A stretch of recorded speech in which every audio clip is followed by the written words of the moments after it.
Rowdy షీటర్లమంటూ సాధారణ ప్రజానికాన్ని ఇబ్బందులకు గురి చేస్తే కఠిన చర్యలు తీసుకోవడం జరుగుతుందని టూ టౌన్ సీఐ ఐజాజుద్దీన్ హెచ్చరించారు. మహబూబ్నగర్ జిల్లా కేంద్రంలోని టూ టౌన్ పోలీస్ స్టేషన్లో నిర్వహించిన మీడియా సమావేశంలో ఆయన మాట్లాడుతూ రౌడీ షీటర్ల పేరు చెప్పుకుని సామాన్య ప్రజానికానికి ఇబ్బందులకు గురి చేస్తే తప్పకుండా వారిపై చర్యలు తీసుకుంటామన్నారు.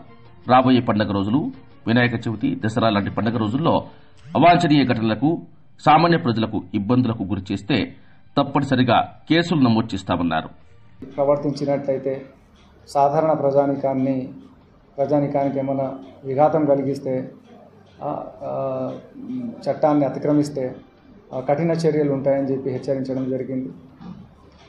వాళ్ళ ట్యాగ్ని, రౌడీ షీటర్స్ అనే ట్యాగ్ని ఉపయోగించుకొని ఈ అమాయక ప్రజలను భయభ్రాంతులకు గురి చేసిన, బ్లాక్మెయిల్ చేసిన ఎవరైనా సరే భయపడకుండా మా దృష్టికి తేవాలి, డయల్ 100 కాల్ చేయవచ్చు, వచ్చి కూడా కలవవచ్చు.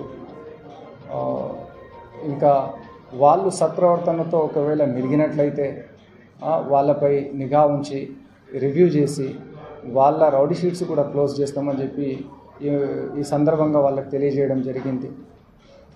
ఇప్పుడు వచ్చే ఈ వినాయక చవితి ఉత్సవాలు కానీ, తర్వాత ఇంకేమైనా ఇలాంటి రిలీజియస్ కార్యక్రమాలు ఏమన్నా ఉన్నట్టయితే వాటి గురించి, అన్నిటి గురించి కూడా పిలవడం జరిగింది.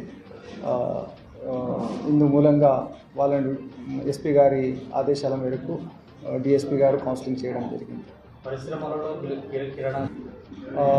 జిల్లా స్థాయిలో ఎస్పీ గారు ఆల్రెడీ ఒక ఆపరేషన్ ముస్కాన్ అని చెప్పి టీంలు చేసి వాటి